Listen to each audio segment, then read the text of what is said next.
Hey everybody, it's Rue Khosa, the Boob Boss, and welcome to Bumps, Babies, and Boobs.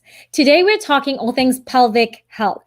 And I have Sarah Eichenbaum. She is one of the physical therapists with Peak Sports and Spine in Bellevue.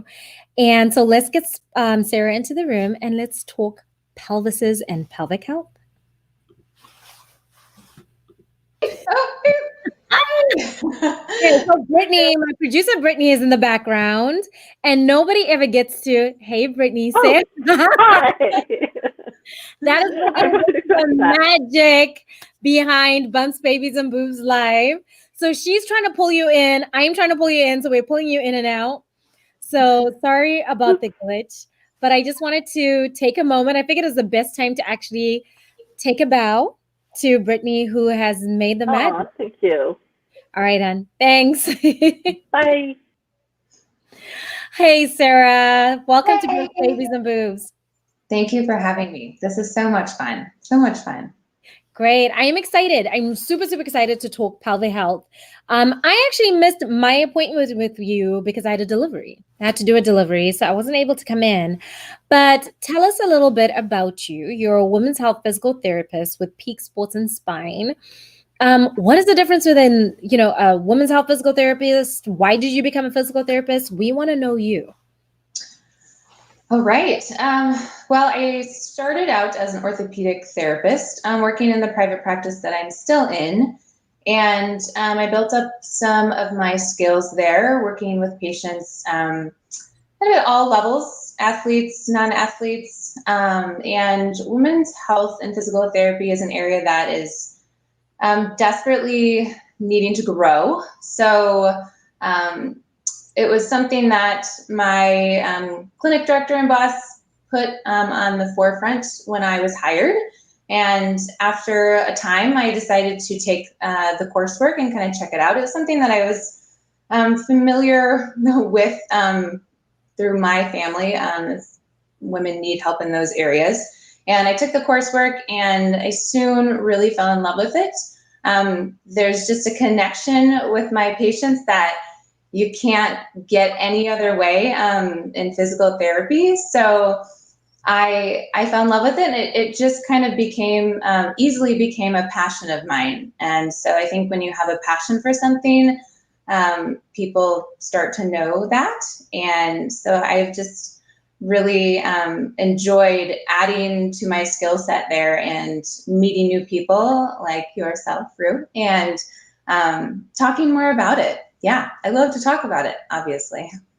Awesome. So it's funny that you say your clinic director felt that there weren't enough providers, or it was an area that, just was underserved. Tell me more about that. Why do you think that is the case when it comes to, women's health, especially in relation to PT? Yeah, I think that even in America, we joke about things that happen to us throughout our stages of life, right? We joke about the fact that we pee our pants when we work out. I mean, there are, countless YouTube videos of Jumping on the trampoline. Yeah, and so I think just we try to make light of the things that are a little bit scary and that we don't really know how to help. And so, just looking at it from that perspective, there are so many things that you can do to help little things like that, even though that's kind of a big thing. So many of the things that we don't maybe talk about with our group of friends that we want to talk about, the conversations that aren't had that need to be had. And, commonplace conversations should be more commonplace instead of, even people are even nervous to bring up, I have pain with sex with my doctor. I've never even mentioned it to my doctor, or they mentioned it and maybe they didn't get the response they were hoping for, or they didn't get the support they were hoping for. And, I think after having a baby, I have 2 babies now. You can't have enough support after having a baby, right? Like, the phrase, it takes a village. It takes the village to take care of kids, but it kind of takes a village to take care of yourself.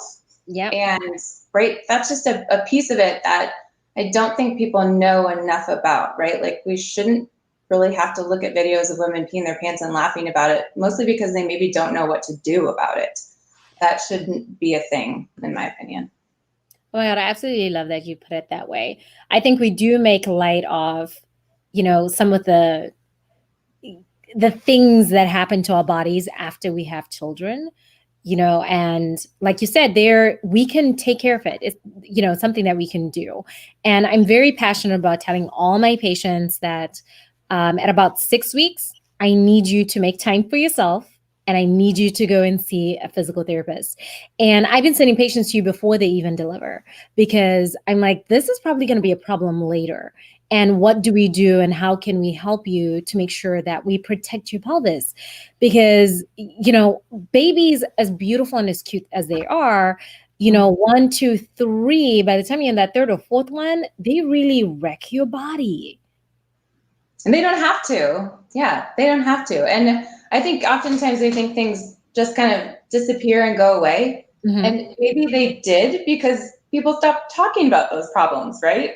And so that's why they disappear. But they don't disappear. You know, they're something that you kind of carry. And I don't think people realize that problems like pain with sex, or a tummy that always looks 6 months pregnant, or you know, low back pain that started in your first pregnancy, or peeing your pants, or changes in your bowel habits or patterns, you know, those things can be brought back to what was normal before. Yeah, those aren't the things that you have to necessarily live with for the rest of your life. Perfect. So when you say those are things that, you know, can either come back, I guess it leads me into my first question for you is, so what the heck do you do? Oh, about those things? No, just in general, as a Oh. women's health physical therapist. Like, so Yeah. what is it that you're working? I know we're talking about incontinence, we're talking about, you know, pain with sex, but in general, what can a woman who's either, you know, thinking about expecting, or a woman who's pregnant, or even postpartum, what is your role? What role do you play in, you know, in their lives? Yeah, you know, I think we take from the evidence, and the evidence around women's health issues is growing drastically, but there's still so much that we don't know. So, you know, we take from what clinically works, and then we develop strategies, right? I develop strategies for women. Okay, you want to do A. Okay, well, let's figure out how you can get to goal A, you know, in the least amount of time possible, with, you know, the least amount of effort, and see what happens. And if that doesn't work, then we go to a plan B to try to get there, or we bring in more resources. You know, the scope is pretty big. So I pull from lots of people, right, to help me figure out how to achieve those goals. We have lots of tools that we use. I use dilators, I use pelvic weights, I use all sorts of things that are kind of scary to women. And so many times they come in with these things, they're like, you know, I Googled this and I think this is probably what I need, but I put this thing in and it fell right out and I don't think it's working for me. These things are just not intuitive to use. And I can safely say that is the absolute truth, because yeah, I work with my patients to figure out, okay, how to use these weights to benefit you, to get strong, so you can jump on that trampoline with your kids and, you know, not pee your pants or feel like your vagina is falling out of your body. So that's kind of maybe a broad answer to your question, but there are just too many specifics for each person. It's just too customized, in my opinion, too.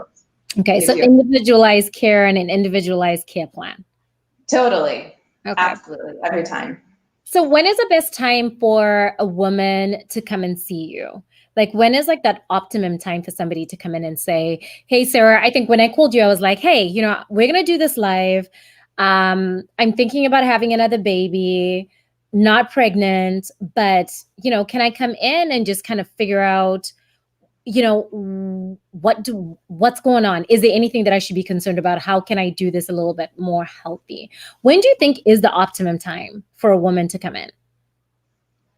I don't think that there is a bad time. you could come see me 9 months pregnant. You could come see me 3 weeks, 2 weeks postpartum. There are always things that I can weigh in on. And so much of the time, I think public health is just talking, right? Educating, letting you know what are the possibilities. And I think that there's been a big barrier there in our field, because there's just so much angst about going in to see a pelvic floor therapist.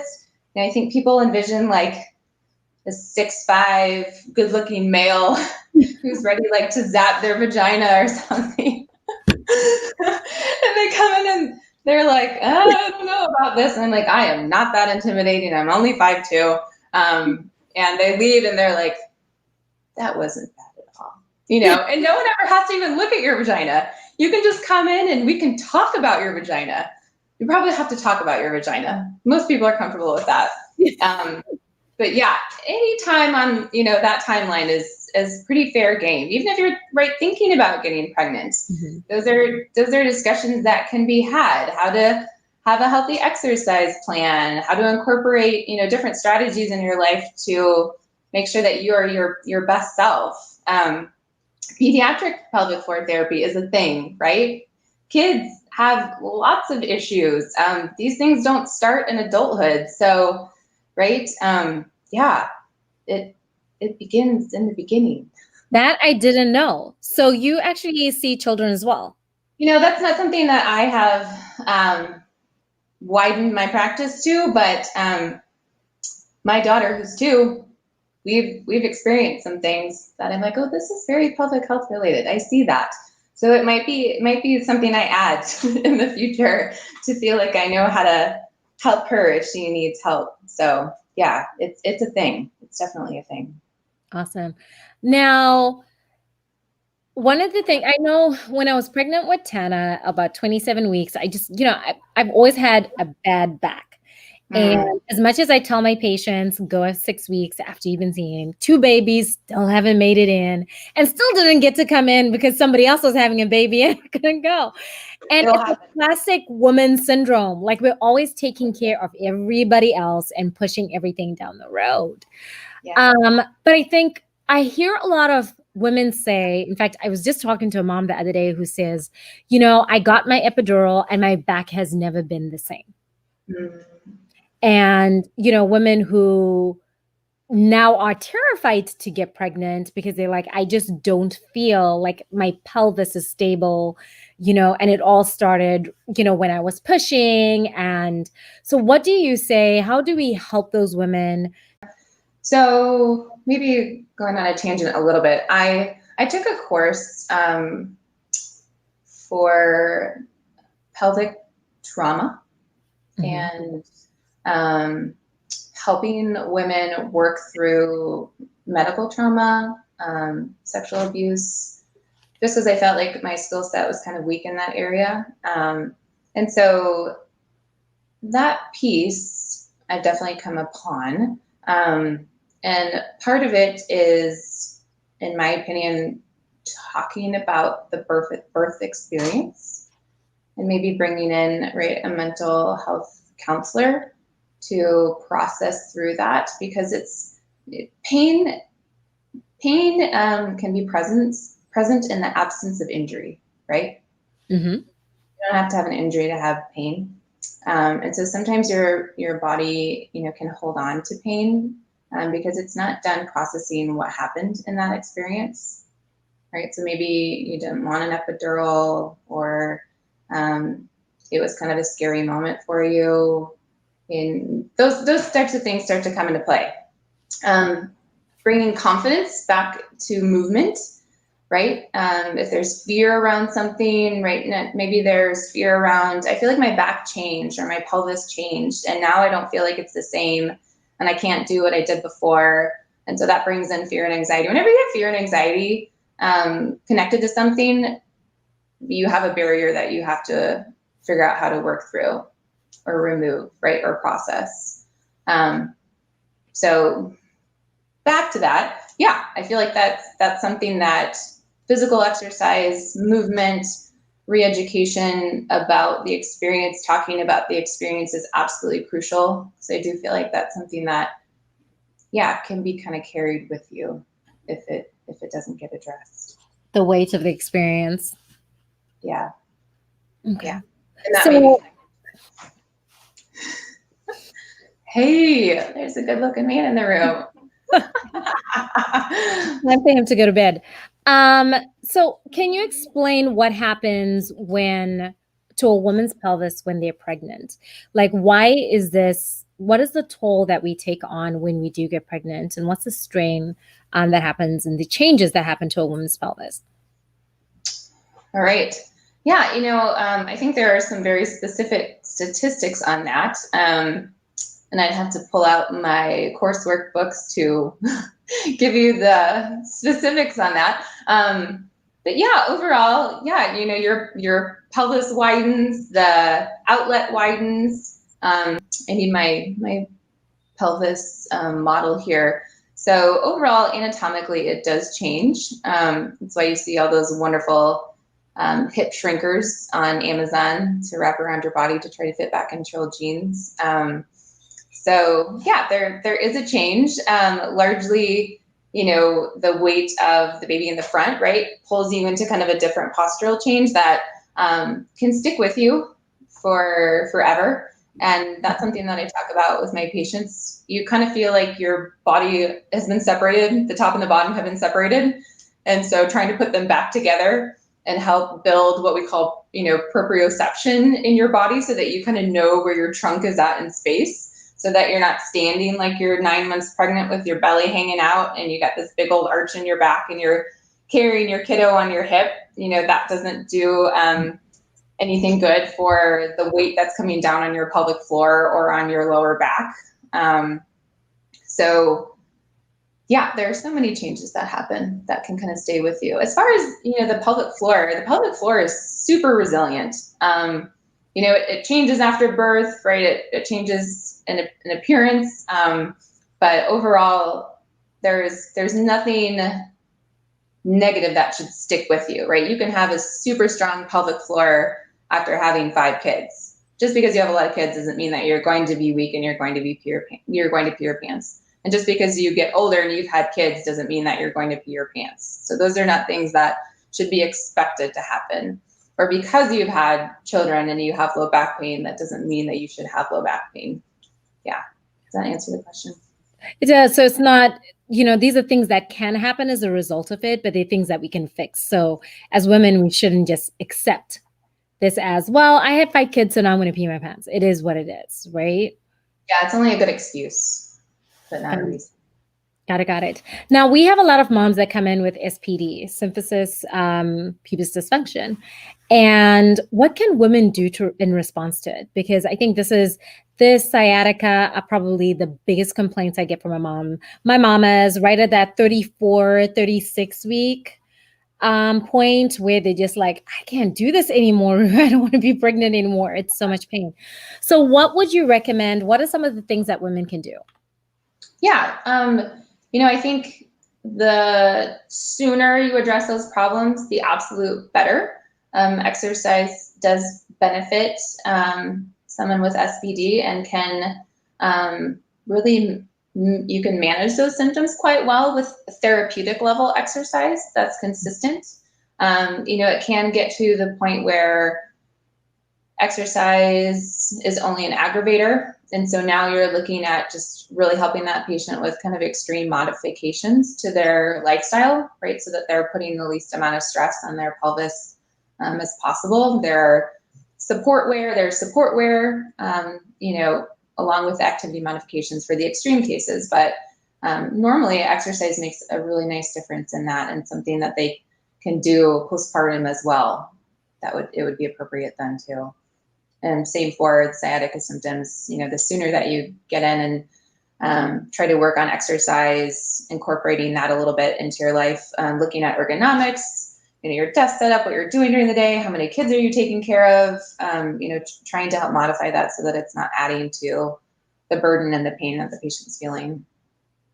Perfect. Now, your giveaway for this episode is a BellyBandit. And So, and we were talking about support wear, and is a BellyBandit something that you would recommend? I mean, you're giving it away, so I'm assuming you would love the product. When would be, a good time for moms? I think that's another thing, like moms come in and I'm like, okay, let's try and get you a support belt so we can try and hoist that belly up a little bit and take some of the pressure off your pelvis. Tell us more about when women should be wearing it. Is it okay to just go online and order one? If they're needing one, should they come and see you and be fit for one? What do you think? Yeah, I think in most scenarios I've been working with the patient, and recommended something specifically for them. I think I really love the website because they have so much for patients, even if they don't necessarily have pain. I do like the abdominal, I don't like the word binder, abdominal support. Everyone feels like, oh, if I wear an abdominal binder postpartum, I'm just going to rely on it and I'm going to get weak muscles. And that's just not really true. You use your core, you're going to use your core, you're caring for a baby. It's just nice to have something outside to support that internal wall, so that you can start to relearn your pressure system, right? How to lift, how to carry. So I do think that's pretty appropriate for most any mama that's had a baby. An SI belt are the more kind of specific pelvic support belts. There's one, I think it's called the 3-in-1. It's really comfortable. You can wear it during pregnancy and you can wear it postpartum. There are two. One is shaped for a pregnant belly and one is just for kind of a non-pregnant belly as well. But it makes you feel like you've got a hug around your hips. And there's just no woman that doesn't love a little extra hug around your hips. And now you've got a wider pelvis that's trying to support extra weight. And it's like, hug, right? And there may be a little bit of a learning curve on how to put it on because it does need to be kind of right in the middle of your bum to give you the best support because that's right smack in the middle of the pelvis and not around, just under your belly button. So you do feel like you might have a little muffin top after you have a baby, but it's okay. They've got really supportive leggings that are just great compression, and so you could wear the the belt over the leggings. Those are just things that I found really helpful through my pregnancies, even though I didn't have pelvic pain or a diastasis in my abdomen, but they just were really comfortable when you felt like your body was floating in space. Okay. And you mentioned diastasis recti. Can you tell us a little bit more about what that is and which women, are they particular women who are at higher risk? And then what happens once you have it? Yeah. So as far as I know, the latest evidence can't correlate it to any person or activity or weight or ethnicity. It's a difficult one to pin down and predict. But essentially it is a separation above or below the umbilicus, your belly button. It can be both. It can be varying widths. I've had someone have a diastasis, a separation in their rectus abdominis, your abs. That was as big as my two hands put together. Wow. And it doesn't have to, you don't have to have pain with it necessarily. It doesn't create pain, but aesthetically, it looks different. Generally, you feel like you have a belly that won't go away. And after a big meal, you feel like you're even more pregnant. And it's a difficult thing to strengthen, often on your own. Most women have a 2-finger width separation after having a baby. That's considered normal. Anything more than that is considered a diastasis. And I see women very often for that. It's one of my favorite things to treat because clinically we see so much, there can be so many gains made in therapy treating that. And it's not something that kind of a regular physical therapist may have as much knowledge treating. And not every pelvic floor therapist has training in it. I took training in it specifically, and I really enjoy treating it. And everyone is just really different in how they respond to it. It's difficult to do on your own, in my opinion. There are a lot of online programs, but it's, again, kind of the pelvic floor weight piece. some people have success, obviously, but some people really struggle with it. So if you failed it, find a physical therapist or try to build your resources to find someone who can help you with it, because it usually can be fixed. Sometimes it's a surgical consult. People need to go see a surgeon if they want it corrected. And especially if you have a hernia, you know, that adds more complication to it, or pain with a hernia, right? But overall, there can be really great gains in physical therapy. Now, women will complain about pelvic pain. We're going to talk a little bit about pain with sex as well. But when should, especially, well, let's talk about during pregnancy. When should women be, you know, super concerned about pain, pelvic pain, and postpartum? When does it become something that you're like, okay, yes, I need you to go and see Sarah, but we also need to go and see your OB. When is pain, you know, outside the scope of physical therapy? And when is it okay to where we're like, yeah, a little bit of physical therapy and this will make it better? Because I think a lot of women just don't know which direction to go and rarely ever think, oh, PT. Right. So during pregnancy, I think it would be hard to say that you wouldn't go to PT if you have pelvic pain. I think in almost any case it can be beneficial just to have some education around the things that you can do to help you manage it, help you change it, modify your activities, add exercise, support wear, those types of things. You know, any red flags in my clinic are related to contractions or you know, things that make me feel like this is maybe related to the baby and not musculoskeletal. So anything musculoskeletal that, you know, I deem musculoskeletal can be treated. Tailbone pain. Go to physical therapy if you have tailbone pain. Go see a pelvic floor physical therapy if you have tailbone pain. That one is just so often overlooked. It's a muscle thing. It's often a muscle thing. It can be a bone thing, but it's a muscle thing. If you have pain in your bum and you cannot sit, go see a physical therapist. That's my, like, you can't sit? You can't sit. Come see me. Come on now. We'll figure it out. Don't let that one go. I don't know why people let that one go. Anyway. So I'm talking about letting things go. We know that women of color, statistically, we are often dismissed when we complain about pain or we complain about discomforts. How do you as a physical therapist help advocate for your patients? Because I know a lot of times, you know, you write back the report to the when I used to do family practice, I'd often get reports from physical therapists saying, this is what's happening. This is what I think we need to do. So how do you feel that women of color and just patients and women in general can do a better job of advocating, and us as providers can do the same for advocating for them? Yeah, I think that's why I have such a fire in my belly about this, because shoot, every doctor knows that a physical therapist exists. We specialize in doing this.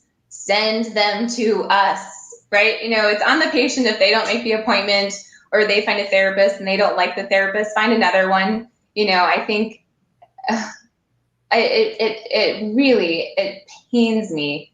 And I don't ever want to put anyone, you know, under the spotlight of negativity. But when people have been dismissed for their pain, come on now, you know, being told it's going to go away or that it's just something that you should expect. It's something that you can only have sex in one position and that's just kind of how that's your lot in life. I think that's ridiculous. And I if I feel like a doctor maybe could know more about what I do, I call them. And if I can't get a hold of them, I send them lots of mail with all of my brochures. I probably should just send them a box of pelvic weights. Did you know these exist? Or a dilator. Do you know this exists? You don't need a bottle of wine. There are tools. There are ways that women can learn how to make this better. You don't just have better sex by having more wine. It seems like that would work, but it doesn't really. So So tell us about dilators and pelvic weights. Yeah, I know I keep talking about them, don't I? I know. I'm like, now I want to know about this replacement for the good old bottle of wine. There we go. Yeah, we can talk about these things over a bottle of wine. So there is a really great company called Intimate Rose, and the physical therapist who founded it, her name's Amanda Olson. She's really fantastic. She's just fantastic. She has all these amazing products that she's customized and made beautiful and made, for every woman, and trying to accommodate any size, any shape. We all have different vaginas. Our vaginas all look different. They're all shaped different. And I use those tools often. So there are squiggly tools that can help you get in all the nooks and crannies in your vagina to get to the muscle that is hurting your bum so that you can't sit down and play with your kids. There's a tool that helps to sweep and release muscle on one side so that when you want to have sex and sideline, that you don't have pain. The weights are really great for a person who has a really strong pelvic floor. Their pelvic floor strength, we grade it on a scale of 0 to 5. They have a 5 out of 5 pelvic floor strength, but every time they get on the trampoline, whoa, they're gonna have to go change their pants, right? So that's kind of a pressure system issue. They don't know how to maybe use those muscles well when they're jumping or putting a heavy load on it, right? The pelvic floor is pretty much like a trampoline, and your whole trunk and guts are the weight on the trampoline. So you can use the weights to help give them feedback so that when they jump, they know how to engage that muscle and use their breath and use their core to, most efficiently create force and power to jump back up versus pee their pants, make the force go up, not down. So Yeah. is the idea behind it, you put the weights in you and you have to keep them in, like learning. Yeah. So does that make you do Kegels all day long? Well, so the weight set that I really like has 5 different weights, and they're all a different weight. And so depending on, so if you had a pelvic floor that was a 2 out of 5, so, it's not a super strong pelvic floor. It's not going to support you in the things that you really want to do. If you go running for more than 20 minutes, you start peeing your pants. It doesn't have great endurance. We find a weight, right, that you can hold, that your pelvic floor can hold in, and then we work to challenge it in a duration of time that you hold it. If you're doing jump squats and you can't do more than 5 jump squats and you pee your pants, you're putting the weight in and you're practicing, that pelvic floor. It's like bodybuilding for your pelvic floor. That's kind of what it's like. The vagina is working out all day long, basically. But yeah, well, you're doing this for like a short amount of time. The most I have someone keep them in, it's 20 minutes. 30 minutes is the max. Got it. Okay. So it literally is like a workout. It's like a... Yeah, it is. Okay, it's way better than sitting there and trying to think and feel like, am I contracting my pelvic floor? I don't know. When you put that weight in, your pelvic floor is going to work or it's going to fall out. So I don't think I've ever met a woman who hasn't asked, am I doing Kegel? Like the fact that you don't know if you're actually doing them right. That is the most common comment I have in my office. They're like, I think I'm doing them, but I don't really know. Like, is anything happening down there? That is the most common question. It's like, there are weights out there for this. I love it. Yeah, there are weights out there. If you can't feel yourself doing a Kegel, then your pelvic floor may not be super strong because you're probably not getting a lot of drawn and a lot of feedback from it, honestly. So anyway, you don't have to pee your pants to have a weak pelvic floor either. Another side note. Absolutely. I cannot wait to start having these conversations. I'm like, go talk to Sarah about weights. You just need 20 minutes a day. How long would you be doing this for? Like, how long before we start seeing results? Yeah, gosh.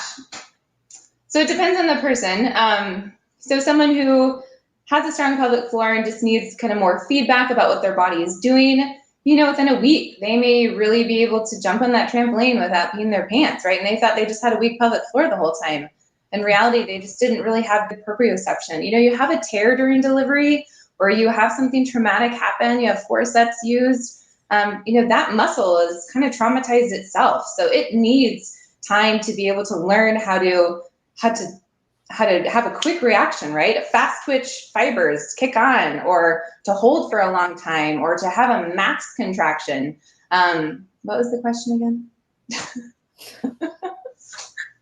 I got off on a tangent. Oh yeah. I'm loving all of it. No, I'm asking how long it will take for when you're doing the vaginal weights exercises. How long would it take? How long can women expect before they're like, okay, I think that's the thing we always wonder. When am I going to be fixed? When will I be able to say, I feel like a 21-year-old again? Yeah, and so someone who does have a weak pelvic floor, so if you're a 1 out of 5, that your pelvic floor just draws a little bit, it generally takes 4 to 6 weeks to make a gain that's maintainable. Okay. So if you're looking to go up, 5 grades, you're looking at several months, 4, maybe 5 months of working on it, and that's definitely something that you'd have to put work into, but it's fairly rare to come upon someone with a pelvic floor that weak. So in the 3 to 5 range, you're looking at just a couple of months, and the exercise program is short. It should take you 5 to 10 minutes, because I don't wash my hair every day, and that takes 5 to 10 minutes, but you need something, right, that's short, easy to do. I try to make it, fit it into your life. And then I have patients who decide to run with their pelvic weights in. So, you just never know what's going to happen. Wow. So I guess with time you can learn to run with them in, right? Yeah. Once you get back that 5 out of 5. Yeah.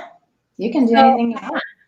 Amanda Paletti says, I want pelvic weights. You have everybody wanting. We all want pelvic. Amanda, we all want pelvic weights. I'm like, sign me up. Tell me where I need to go. I'm my 21-year-old self. I'm coming on back. I never had a baby. There is one YouTube video that I am impressed by. The woman who can hold a surfboard by a weight in her vagina. So she has a weight in her vagina with a string attached to a surfboard. And so she's on the beach walking around with the surfboard. I don't know if I want to do that, though. Yeah, that's a little extreme. I've never had a patient, talk about having any desire to want to do that. But the sky's the limit for what you do with the weights anyway. So now that we've talked about vaginas and what we're going to do with them, I think the other question I get related to that is, okay, so when you go to your OB, they tell you 6 weeks, wait 6 weeks after having a baby to resume relations. We tell the hubs that. Hubs is like, what do you mean? You're not ready? Like, it looks fine. So, tell me about a little bit about that. And I think it definitely is something that women, I know after I had my first baby, like, I was just like, oh my God. I feel like it took me a whole year for everything to kind of heal back up. But it's really hard, especially, with couples, for you guys to have those conversations. And if you tear any, or if you tear a lot, we have women that have 3rd or 4th degree tears. How do you navigate those those questions about, when is it okay to have sex? And what can women expect? If you have a 3rd or 4th degree tear, what can you expect? Realistically? Yeah. So when someone's coming in for pain with sex after having a baby, we always want to make sure the tissue is healed, right? Like, that's important. The doctor has said, the tissue's healed, the stitches aren't doing anything funny. And so in my evaluation, I'm looking at how the tissue moves, right? Because when you're having sex, you have to be able to have a certain amount of movement in your pelvic floor. And so if you have a scar that's really stiff, it's not going to move very well. And so that doesn't feel really great while you're being intimate. And so that's one of the pieces that can be helpful, is teaching the patient how to kind of help that tissue stretch, help that tissue move. If they're really freaked out by it, then we look at a tool to help them with it. If they really don't even want to touch their vagina, then I work on it, and we deep breathe through it, right? We talk about the experience that happened and how, you know, we all maybe feel in these moments a little bit broken around this, and that's okay, right? How to regain confidence in your body and how you look and how it feels, right? Those are also very tied together. And oftentimes I see women who have had like a first degree tear have like the most discomfort, just kind of hypersensitivity right in that area, and it just hurts right when it enters. It's like, right? It just doesn't really do anything good for your psyche over time to have the very first instance of sex be excruciatingly painful. You know, so we're working on desensitizing, touching, stretching, moving, right? Trying to feel more comfortable with that. Sometimes incorporating the partner in that treatment if the couple feels comfortable with that. And again, using tools, moisturizers for the vagina, lots of lube, positions for getting back into sex. There's a really great book called, I'm gonna do a mom blank. Emily Nagoski is the author. Come As You Are, that's it. It has a pink purse on it that looks like a vagina, and it's just perfect. Come As You Are. That's a very interesting title. Yeah, and I read it as a favor for a student of mine who mentioned it was life-changing for her, and it changed my life. I've cried more in that book than I ever have in my life. I think because I had no idea that your mental self, your emotional self would go through so much change after having a baby, and how closely that relates to sex and how you feel like you can feel intimate with your partner. And that book really helped me lay out some of the things that I could work on to move into a better sex life. So I highly recommend. Yeah, that's it. And I love the marking part. Transform your sex life. But there's so many things in this book that are just wonderful for every woman in any stage of life, any relationship, anything. Yeah, any woman that has sex, mostly. Okay, so what's selling out on Amazon today? Pelvic weights and Come As You Are. Everybody is going to get themselves a copy. We have Mukekile Dube who is saying, weights are amazing. I'm a believer. Incredible results. Smiley face. So I need some weights. I think one of the Real Housewives, Candy, Real Housewives of Atlanta, that is like my binge watching show. And she has weights with her Candy Coated line. So yeah, I'm definitely going to be looking into that. You have me intrigued. So totally. I'm going to be looking into weights. Now, before we wrap up today, I just want to talk about how, we are in COVID times. And how has your practice made changes? Moms, whether you're, expecting or just recently delivered, everybody's a little nervous about going out to seek medical care. So what can you tell our moms who are like, you know what? I think I want to go see Sarah so I can figure out what size weights I need, and talk about debrief about the book club. We're going to start a pelvic health book club. Yeah. And talk about Come As You Are. But how can you reassure new moms out there or expecting moms about how Peak Sports and Spine is keeping them safe during COVID? Yeah. So our clinic follows all of the CDC guidelines, and we work really hard to just maintain the safety of every one of our patients. That is our top priority. And of course, in a physical therapy clinic, the dynamic is so different now, because we're used to having people working out, people encouraging each other, right? Having this kind of like atmosphere, and now it feels quiet, which is okay. So we have 6 rooms in our clinic, and I have my own personal room, and it's always been that way. So, largely you could come in and contact only really one person on your way back to my room. And, we can do everything in my room.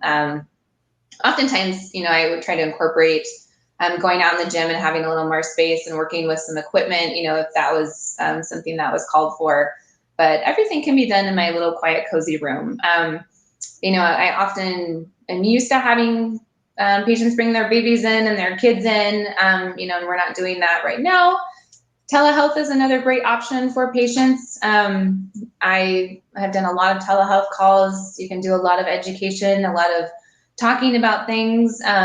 Patients can come in one time, right? And we go over things that are hands-on, right? And then we talk about those things, later on. And I can, help patients walk through that, whoever, needs to be out of the clinic, that's possible.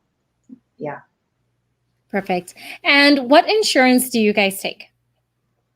The front desk would best name all of them. The list is quite long, but all the major insurance carriers we take. Yeah. Are you currently accepting Medicare or Medicaid? We are accepting Medicare. I do believe we accept Medicaid. I hope my boss isn't watching, but I would definitely talk to the front desk about that, just to be sure. Double check on that. Awesome. Don't take my word for it. And again, you're going to be giving away a BellyBandit, a $100 gift certificate to BellyBandit. And so a lucky mama out there can head on over. Here is the link again. Here is the link again.